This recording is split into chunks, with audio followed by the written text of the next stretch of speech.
Um, Delighted to introduce Helen Bonnick, who I haven't known very long really, and met in London at a I can't remember what we were doing there, Helen. I just know we got evacuated because of a bomb threat and then never got a chance to say goodbye, really. I think Helen, it was the Youth Justice Service, wasn't it? Youth Justice Service. That's right. And I guess one of the things that, just to start, is that it'd be just really nice if you could just give us a little bit of a sort of potted history of who you are. Okay. Well, thank you very much, Sue, for inviting me to speak, and it's lovely to have this opportunity. So I am a social worker by background, and I became aware of children's violence to parents, first of all, back in the 1980s when I was working as a social worker. And it was something that kind of stayed in my mind and gnawed away at me. And so I had an opportunity in 2000 to do a little bit of research, some more study, and decided to follow up on that. I became very concerned about how difficult it had been for me to find any information at all. There was very little written about it. It was quite difficult to access stuff. It was clear that there was very few specific services, very few people that were practicing in any field that had any knowledge of it. And I decided, became obsessed really. I finished my study and just felt so compelled to start working to raise awareness of the issue, because I had been so touched by the testimonies of the parents that I'd spoken to.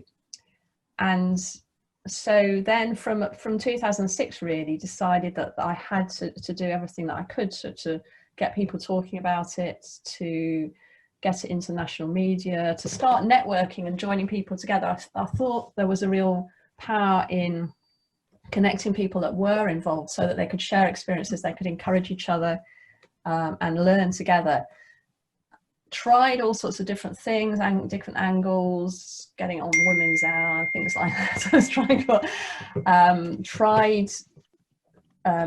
tried to think about whether I could write something down, wasn't getting anywhere. And then someone said, start a website.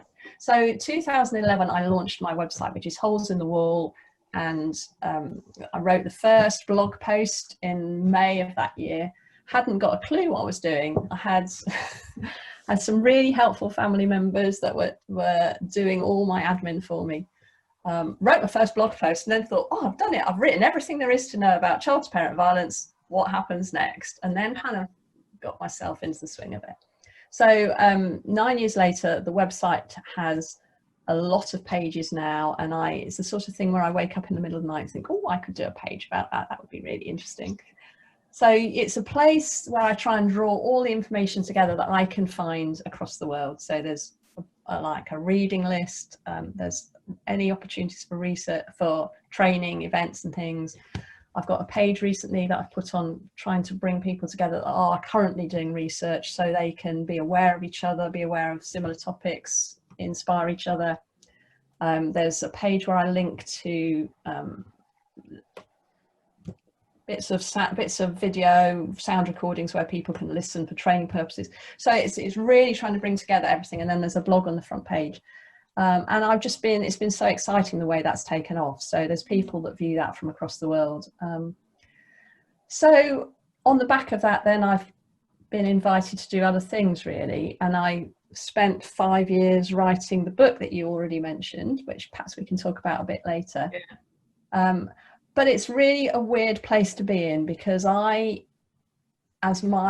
got 2 grown-up children. My experience of parenting teenagers particularly was a relatively easy one. You know, the normal, what you'd expect, aggro, bit of slamming doors, bit of staying out late past curfew, bit of refusal to do stuff, but nothing that is anywhere near extreme. I did my tiny bit of research, but I'm not an academic and I haven't got that expertise of really in-depth stuff. And I sometimes feel a bit of a fraud when people describe me as an expert in the field. But what I say is that I'm a listener, that I've brought things together through listening to other people. And that the people that are the experts in this are the parents largely, because they're experiencing sometimes terrible, terrible levels of violence from their children on a daily basis. But Mm. they are somehow getting through each day, and they've worked out strategies for largely remaining safe. Now, some of them are in terrible, terrible positions, and their mental health is suffering and so much else is suffering, but they are the experts because they're dealing with it. And we as practitioners need to be listening to them and learning from them as we develop our practice. So yeah, that's a little bit about me. Thank you. I think that comes across in the book, that bit that you've just said about the listening, because I felt when I read it, it was very much that you put the voice of those people that are experiencing this at the fore in everything, that it feels like that as the practitioners we're following along behind, but we have to listen to what people are saying. And I think that not only makes your book really informative, but it makes it really readable because you get a picture of everybody. So I think it's incredibly useful.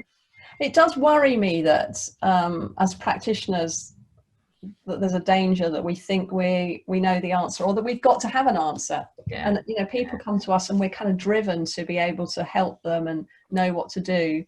And I find that quite scary, really, that people will then jump to conclusions, make assumptions, offer solutions without a full understanding of what's going on. I mean, and I do make a point in the book. I was very conscious writing as a social worker that I wanted to affirm the good work that is happening, because there is some good work happening across the field around the country, but also to highlight this sense that we've missed, we've lost the plot, not lost the plot, but we've got the wrong end of the stick, and we need to be really getting to grips with it and understanding it better. And I think for me, one of the things that sparks off is that one of my pet hates has been in all my career, but particularly in the last sort of 15 years working around the domestic abuse sector, is hearing children being labelled as perpetrators. And I just, it's sort of like with sometimes with almost a glibness, with almost a sort of no question from the practitioner doing that, just going, well, of course that 5-year-old child is perpetrating against the parent. And it's like, well, for me, you have a safeguarding issue here, which is about a very vulnerable child, and yeah. I think if you look historically, we've had quite interesting attitudes, haven't we, towards children and young people who are in trouble. Yeah. And it's good to see that attitudes and the way we treat and value children has changed. But we still saw very recently with the sexual exploitation issues, the way that young people were seen to have a lot of agency and were seen to be making their own decisions without reference to the trauma and their own vulnerabilities. So I think that is pertinent to this issue as well, really, and how we understand what's going on when we see children who are causing harm have often been harmed themselves and are hurting themselves. Yeah. And that agency issue is so important, isn't it? That actually at what age is it, or what do you need to have in your development to have agency that's about making a free choice rather than making a choice based on the horror or something that's happened to you just to survive. And I think that there's that, and as you know, we're really interested in that at Rockpool, that sort of what is it that that makes people make the choices they do. And I think often for children, you are the expert, but it's for children there's even less of a choice involved often, isn't it, that it's actually just survival, really, however distorted that starts to become. I think some people have looked at, there's lots of questions about what's the peak age for this sort of thing, and it depends on what cohort you look at. And to start with, people weren't really only recognizing this as an issue of teens, and so you've got a peak age of about 13, 15, 16.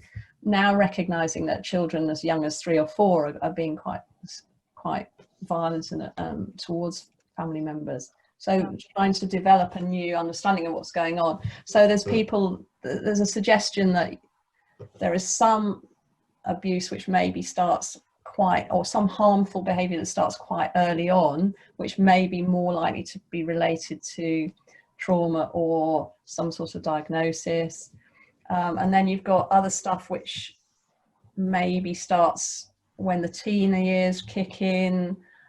So you've got another lot and this is really kind of making broad sweep statements, but when you come to the teen years, you've got so many changes, so many stress points, transitions, all those things that are really difficult to negotiate for someone who is doing really well in their life. Yeah. But if something's happened to you, it may be that that's the point that things kick in. But we also know that children, the range of associations with abusive behaviour in the home is so vast that it could be a one-off thing, something completely random that can happen at any time.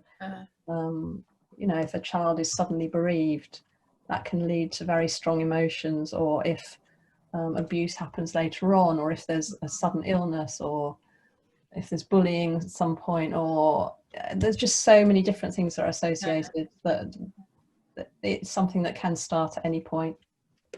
I mean, I guess one of the things that I think I observe, and I might just because I'm looking at it with some sort of some bias of already.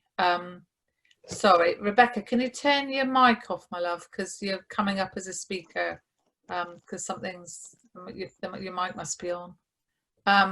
Is that there's a sort of almost like we seem to either like pathologize children and give them a diagnosis, or there's a real danger that what we do is we criminalize children and we see them as bad. And I don't know if that's something that you see more of or less of, or whether that's changing. I think that's part of the answer to that, is how it is about how we haven't got there's no one service that claims this issue or that recognizes this issue as their responsibility. And so if you're a parent if you're a family who has experienced domestic abuse yourself, perhaps in the past, you are perhaps likely to approach a domestic abuse service for help, because you recognize perhaps that you've had some good support, you've got a relationship with somebody there, or you may be directed to that service. If you have, if the young person concerned is also involved in other criminal behaviour, or if you're in a state of fear and you call the police, then you're kind of directed down that different route. And it can be luck of the draw where you end up, and that within those different services they have a different model of what's going on. Because of their kind of notion of the cohort of young people they're working with, and we all have to make those we have those pictures, don't we, of who we're dealing with, I guess, in order to save time, I guess. But it's something that cuts across so many different fields, and many young people will have different aspects of things going on for them, that they will have mental health issues, they will have experienced early trauma, they might have become involved in criminal behaviour outside the home, they might be living with domestic abuse still. So it's not one thing or another. There are so many different issues that often intersect and overlap. And so do you think, I mean it's if we don't have specialist teams, if we don't have people, would that be a way forward, do you think, that we would be able to make a better assessment almost, or support families better if we had people who were more specialist, or there was more like maybe some ring-fenced support for people? I suppose my sense would be that everybody needs to have an awareness of the issue at a basic level, on understanding that people will go to all sorts of places, and in the same way as with intimate partner violence, someone might go to their GP first and seek help, or they might go to an agency, or it might come to the attention of the police. So everybody, whether you're in school, whether you're in the police, whether you're within health, wherever you are, you need to have an awareness, so that when a parent says something to you, first of all, you don't laugh. And that's something that we do here, that someone comes up with a significant injury, and the assumption is that your partner's done it perhaps, and then you say, well, no, actually it was my 9-year-old child, and the person laughs. And that is devastating at so many levels. So we need to move beyond that, and so that people understand what parents are talking about, accept that it's a reality, accept that by the time you ask for help, it's actually quite severe, and it's not just something that you need to be encouraged to put in better boundaries and send them to bed on time. And actually, often the issues are around the setting of boundaries, and so you can be putting someone in more danger by going down that route. So everybody, we all need to have that basic awareness. We then need to have a system where people are talking to each other and sharing information, because often this will be so multifaceted. So if something's happening in school, the school may have a key role, but it's a safeguarding issue. We need children's services involved. There may well be CAMS involvement. So everybody needs to be talking to each other, and this is highlighted in SCRs, DHRs even, badly. The lack of communication often. But there is a need as well for specialist services for real severe issues, I think. And some families will be enabled with kind of not generic support, but with an awareness on the front line, first response people. If they've got a good enough awareness, they know how to respond, that can provide a lot of help.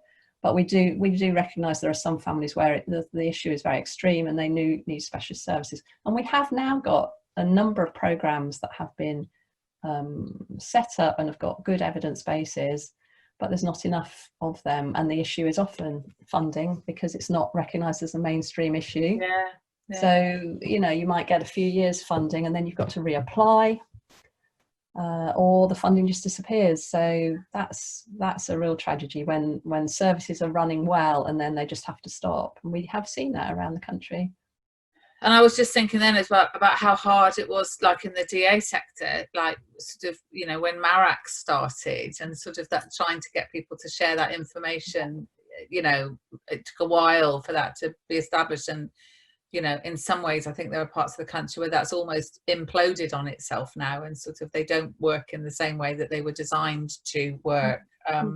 And I guess there isn't that multi for some reason there's always this issue around multi-agency sharing, which I mean, my background's in mental health, and I know how obtuse health can be about sharing information with anybody, and it's like the misinterpretation of confidentiality, which is used as a way to not pass on what is really, really important information sometimes. So I think it is, it's really difficult. And just talking about that funding then, I think that's something I'm sure that a lot of the people on this call will be mindful of, because there'll be agencies that are doing that same thing, lurching. And I know that when we talked previously, we talked about where this fits really. Is this because a lot, I was flicking through your book this morning, and you talk about the IRIS program and how a lot of women come through the GP and end up at a domestic abuse service really because of the child violence. And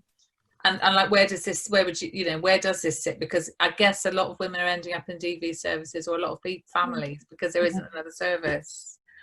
Yeah, I think that has been one of the key issues. Where does it sit? And it's interesting, one of the questions is it a domestic abuse issue? And of course, the 16 and 17-year-olds that are involved do fall within the definition. And potentially within services as well. And there's a debate going on as to whether we like that or not. So there's one group of people that are saying it needs to be recognised as domestic abuse, because otherwise it won't get any attention. And if it's recognised, then we can develop specialist services for young people. And people saying we absolutely mustn't label it as domestic abuse, because if we do, they'll get sucked into the adult services. And so I think it is an interesting question, and parents will say it feels very much the same. They'll use the same language. Often parents have had a previous experience themselves, and they see suddenly their son is stepping, I thought I'd got rid of it, I thought I'd got rid of him, and now my child is stepping up and using the same behaviours.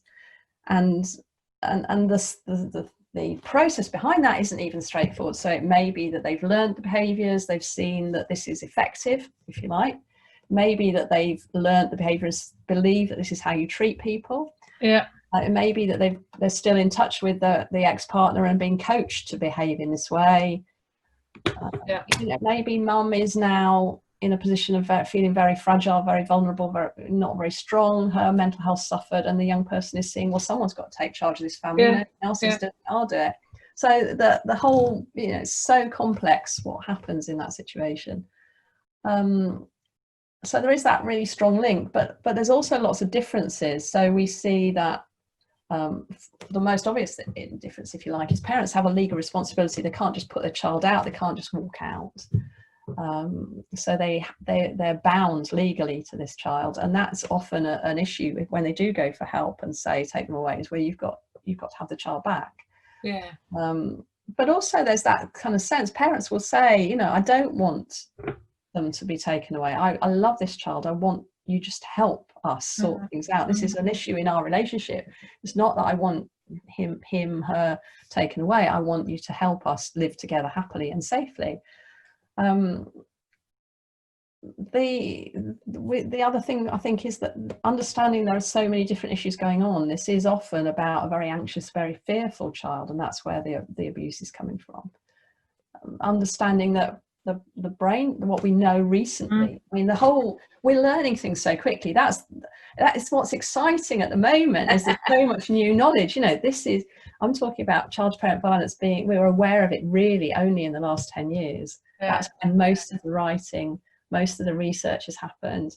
But issues around brain development, you know, it's so recently that we've really had the understanding and the technology to understand what's going on there. So we're looking at children whose brains are still developing significantly, and there's so much potential for change. It's not that this is their behaviour, this is what they're going to be like. We need to have an understanding of that, and that gives us a lot of hope. I think it is exciting. I mean, I know that in the time I've been around, sort of, you know, the stuff that we know about brain development and the imaging that we do now, and the connections that we see happening, has just been transformative in the way that we support people, which is also fits in. And again, you talk in your book about the trauma-informed approach, which is what we try to value. And that bit about how, I think you just touched on it then, how terrified a lot of these individuals are for whatever reason, and that fear that if we don't, so often agencies don't focus on that, making people safe, that psychological safety as well as that physical safety. And I wonder whether there's much we can do if we don't do that first. That's sort of my sense of, like, we have to we have to work towards enabling children and adults to be psychologically safe before we can do any of the other stuff. And does that make sense? Absolutely, because if someone if their emotions are out of control, then they're not able to make any changes otherwise, are they? And people have to feel safe in their relationship with you. I mean, this work has to be based on people feeling safe with us. And having some sort of relationship with us. And that's why it's so worrying when people talk about just sort of 6 weeks in and out. I mean, this is long term. For most families, this will be a really long term issue. But, what's actually for me is that there are some agencies now that are just specialising just in children's violence to parents, and are prepared to go that long haul. We'll do the helping you with your finances, going to the benefits office, sorting out the housing, sorting out the gas bill, helping you with homework, all those things, as well as looking at all the other issues that are going on. And that's that long-term relationship and that really wraparound care that is often reaping benefits. And that in the long term will be cost effective, isn't it? Because you make such a difference in people's lives in the long term. And unfortunately, a lot of, you know, again, and it's going to be interesting to see sort of as we continue to live with or come through COVID, the impact that the sort of people losing jobs, people being, you know, we're coming into a world where both local authorities and individuals are going to be struggling financially more to provide support or get support. So, I mean, I don't know if you've seen anything during COVID already that is happening. I think the first thing that happened when everybody shut down, and it was so scary for everybody, wasn't it? We didn't know how long. Well, to start with, I think some people thought, 3 weeks and we'll be through this. But that real sudden sense that there was you know, we look at other countries maybe and we think, well, it wasn't that harsh a lockdown, but at the time it was out of our experience. And for families who had been very reliant on school as respite for the violence in the home, or were using grandparents, or were using a lot of services to support them to keep themselves safe, and suddenly that was all cut off. Yeah. And to be shut in with an abuser of any age, but particularly one for whom you are responsible for and have to interact with, because you have to be providing for their needs, was very, very scary for the parents and for the child, because there was that, what is happening? There was all the kind of then you got the anxiety about, are we all going to die? How are we going to survive through this? How long is it going on for? The lack of clarity at the beginning about what were we allowed to do, I think, and all those things raised the general levels of anxiety, didn't they, for all of us? And I think all of us were aware of sleeping poorly or being jittery, or all the things that come with anxiety, and to be shut in that position was very, very scary for a lot of people, and to have lost that source of support was really important for them. And then all the stuff, as you say, that went along with that, people whose job security was at risk, the levels of poverty we saw in terms of food banks and things like that, didn't we? Feeding children from schools. So loads of anxiety, loads of stress piled onto families. And there's been some quick turnaround research from Oxford University and from Manchester University, which has looked at what happened in lockdown, and found that for families that were experiencing violence and abuse from their children, that largely the situation did get very much worse and more extreme and more scary. But there was a small group of families where the situation eased. And I think here you've got families where the flashpoints were around school attendance. So whether that was all too stressful, or it was the transitions, or it was the pressure, or something was going on there. And to suddenly have that anxiety lifted, that made a tremendous difference for those families. So it's interesting. That helps us to understand that it's not one size fits all. There are so many different issues going on for so many families. Certainly there has been a bit, hasn't there, around how those that have experienced the most resilience actually have done quite well in lockdown, because it's just like, well, it's just something else to deal with, and so people manage. And families saying, there was no change. I'm always locked down because I have no friends, because I'm so isolated, everyone's disappeared, no one wants to know about my child because of their behaviour.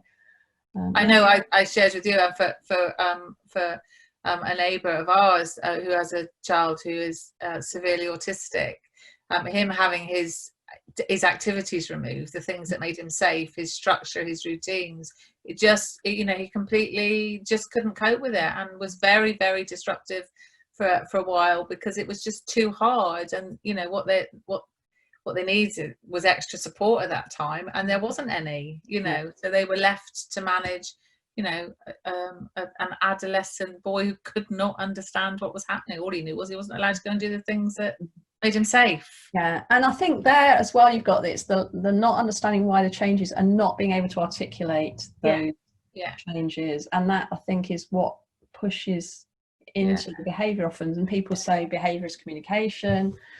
But for a lot of these younger people particularly, or people with communication issues, there's going to be an issue about, I can't tell you because I haven't got the words, I don't know how to express this.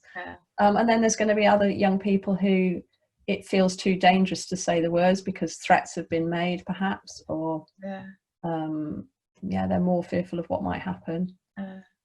And again, one of the things that it wasn't specifically aimed at families where there was child to parent violence, but one of the things we were involved with a local organisation was writing some fact sheets. In fact, they went national, they're on our website. So some fact sheets around sort of trauma-informed ways of managing lockdown at the beginning. And it was really important for us to keep saying to the organisation, we have to just keep the safety thing has to be the theme throughout it, because unless there's safety and there's some understanding of that emotional regulation, then actually giving people 15 positive things to do this week is just not going to happen. It's it's too unrealistic. And I think and if your safety plan involves you being able to leave the house, or the young person being able to leave the house, it's really important that you're able to do that. So what do you think is in that, because this was a question I was going to ask you at the beginning and I forgot, but in the time that you've been doing this work, What do you think is the most, what have you seen, the most positive things that you've seen coming out of it? And I guess the other side of that is what is the most challenging. And I know, again, when we had a previous conversation, I just wonder about the national picture on this, really, in terms of. I think the thing that keeps me going is that there is so much interest now.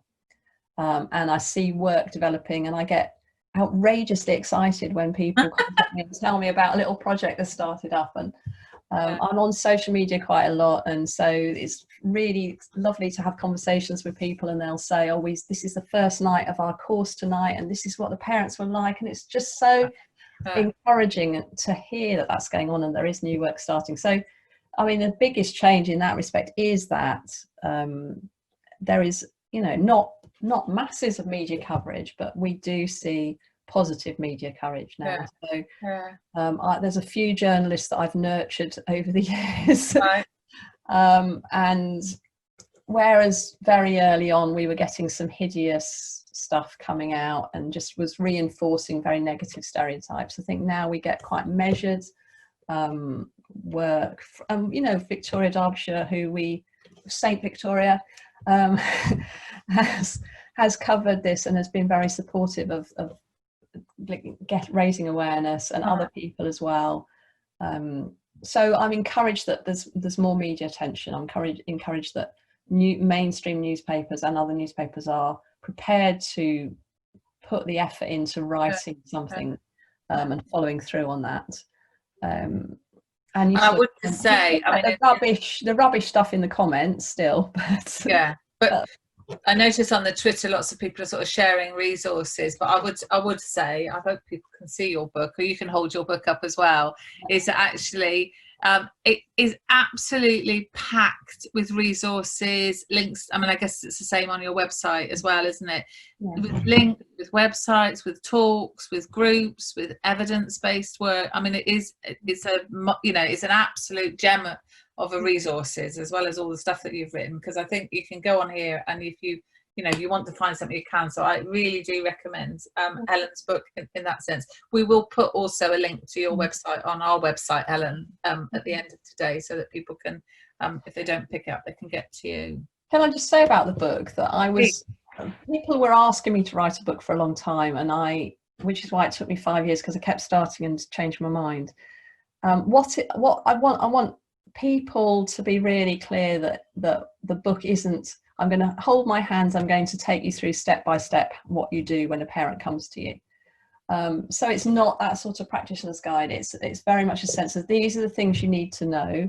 This is what is really important that you understand about where things go wrong. And then these are the issues that you need to be thinking about. And these are things you can do. And these are programs that are really helpful. But within each agency, and each individual person will have their own response, and it's a resource for either individuals who come across families. It might be that you've got a neighbour or a friend, and I would say, we've got 100 people whatever watching today. I'm going to guess that 10 people that are watching have got some personal involvement, probably, because that's my experience. And that is hard for people to be in this situation where we're talking about this, and perhaps we're being a bit blasé sometimes. But also, all of us will know people. We might not be aware of it because we don't speak about it, but all of us will know someone, if we're working with families, who is affected by violence and abuse from their young person. But also, if you're working in an agency, your agency needs to have some sense of what's going on, so that you can either develop your own response, or you can have a really clear sense of why you can't offer a response, so that when someone comes to you, you have a clear statement about what the issue is and where they need to go for other help, rather than it's not our problem, go away kind of thing. So this is immensely practical, as you said. That's full of I want to give you this little bit of information. If you want to know more about this is where you can go, because otherwise it would be 6 tomes long.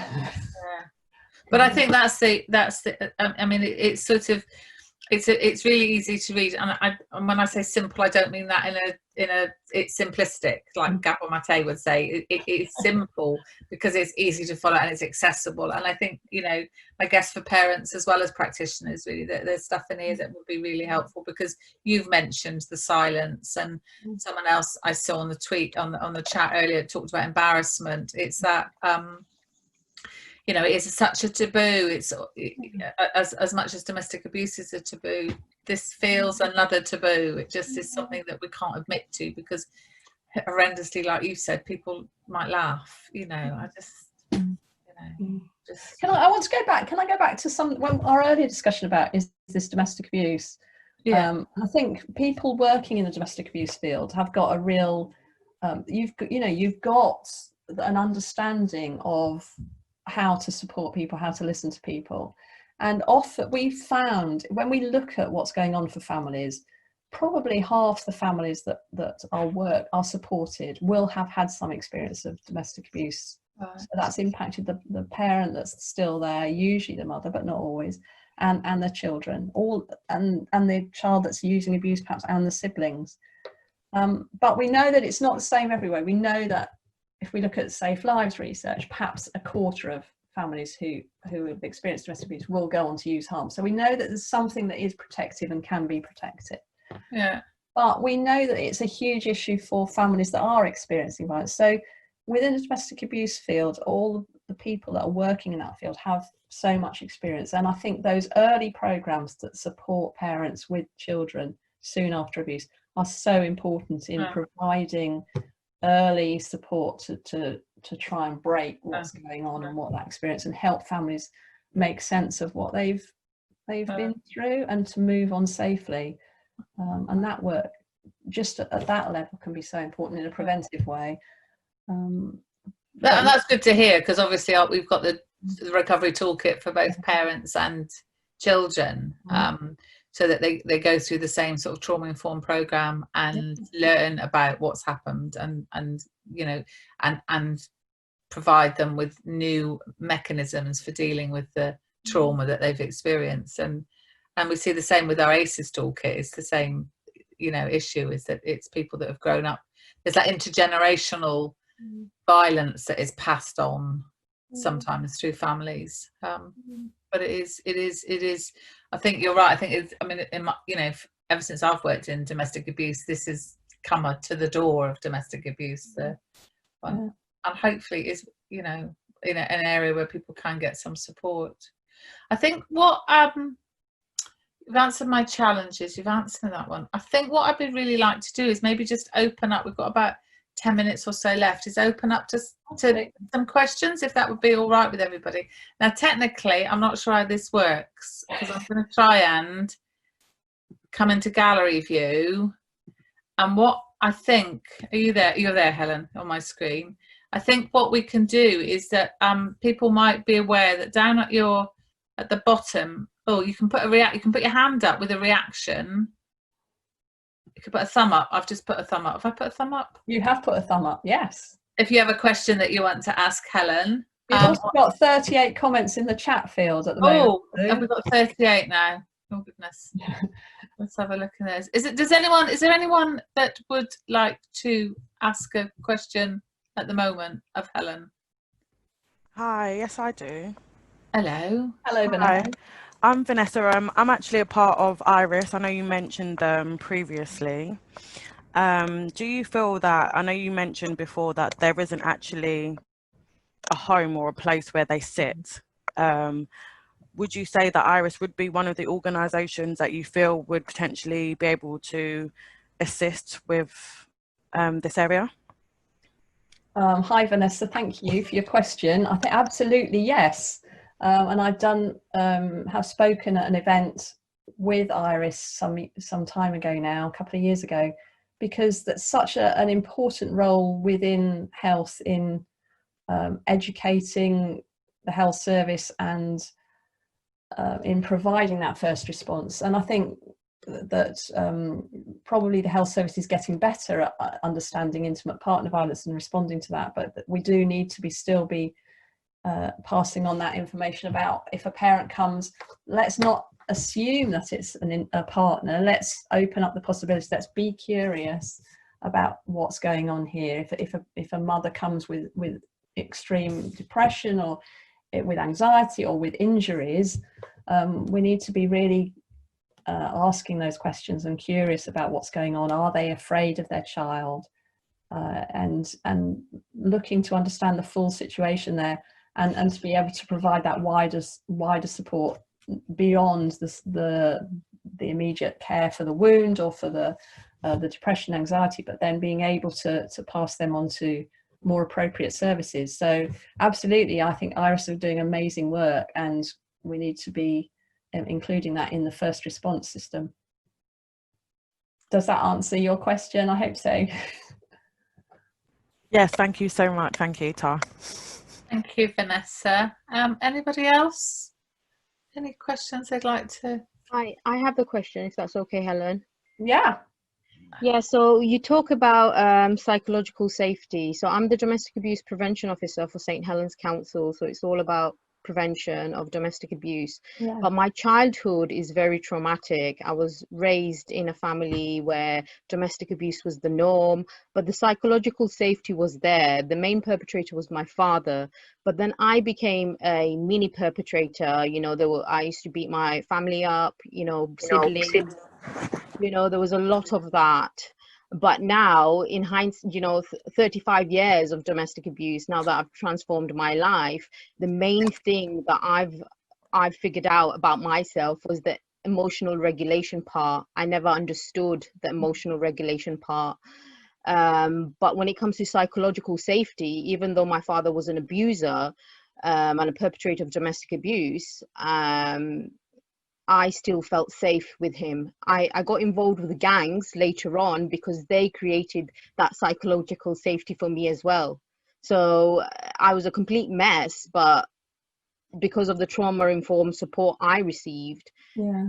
I've transformed my life, and now I work in that area. So again, is psychological safety that important, or is it more about emotional regulation and understanding brain development? So even though I was 17, 18, 19, my mental age was much younger at that time. So I think the whole emphasis on emotional regulation, you know, it's far more important than psychological safety. Or am I getting this wrong? So please let me know. Thank you. Thank you. That's so many important points that you've brought up there all together, and really appreciate you opening up and sharing your personal experience. You're right in that the emotional regulation is such a huge issue for many families and many young people. And I think one of the things that we would aim to be teaching and encouraging on any sort of program would be supporting families to help with that emotional regulation, because that has got to be fundamental to help to moving on and making some recovery towards a safer family life. In terms of psychological safety, I think you've made some important points there, haven't we? We have to feel safe within our relationships, and we'll each individually work that out ourselves, I guess. So yeah, we need to be supporting parents to the safe parents to be able to provide that safety and that connection with that child, and to, I think what you're saying also leads on to our understanding about contextual safeguarding, doesn't it? And understanding what's going on for that young person in their whole life, so that we're not just looking at what's going on within the family. The violence may be being used within the family, but actually the source of that trauma may be outside the family. So, you know, I'm maybe not answering your question directly, but you've inspired some other comments which are really important to make for me, and I hope people will appreciate that as well. Thank you. I think I'd just like to say, I think that emotional regulation is, you know, is so important and so often not included when people are working, explaining to people why they're unable to emotionally regulate. So I think, yeah, again, thank you for raising that. I think it's really important. Any more questions? Hi, I'll just jump in if that's okay, if there's time for another one. Yeah. I work for Safe in Sussex, a charity that's involved in ACEs recovery and domestic abuse recovery as well. My question is actually about sibling to sibling violence, Helen, and if any of your research showed that to be as common or less common, and whether context varied between sibling to sibling violence as opposed to sibling to parent. Just wonder if you've got anything about that. That'd be great, thanks. What's interesting, I think, about this is that we keep thinking we've discovered the last form of family violence, and so 20 years ago people were talking about elder abuse being the last hidden taboo, and then we hear about child to parent violence, and I think sibling violence is just coming to the fore now, and we're starting to read more about it, and there's more research than there was, and there's more people talking about it. So it's often associated with child to parent violence because a young person will often be being violent generally within the family. We've focused on what's going on towards the parent, and that's really key and really important we understand that. But many of those children will be being violent towards siblings, and there's other families where it is sibling to sibling for all sorts of other reasons, and it needs to be understood separately as well as part of a bigger picture. There is some research, and I'm trying to think where I can link you into it. There's someone in Australia that's just done quite a big piece of research. That's the most recent thing that I know about, and if you want to contact me, I will try and dig it out and send it on to you. I can't get my finger on it just at the moment. I'm sorry about that. No, not at all. Thank you very much. Okay, thank you for your question. We've probably got time for one more question, if anybody's got one. Sorry, it's me again. It's a quick one this time. No. No, Shayna.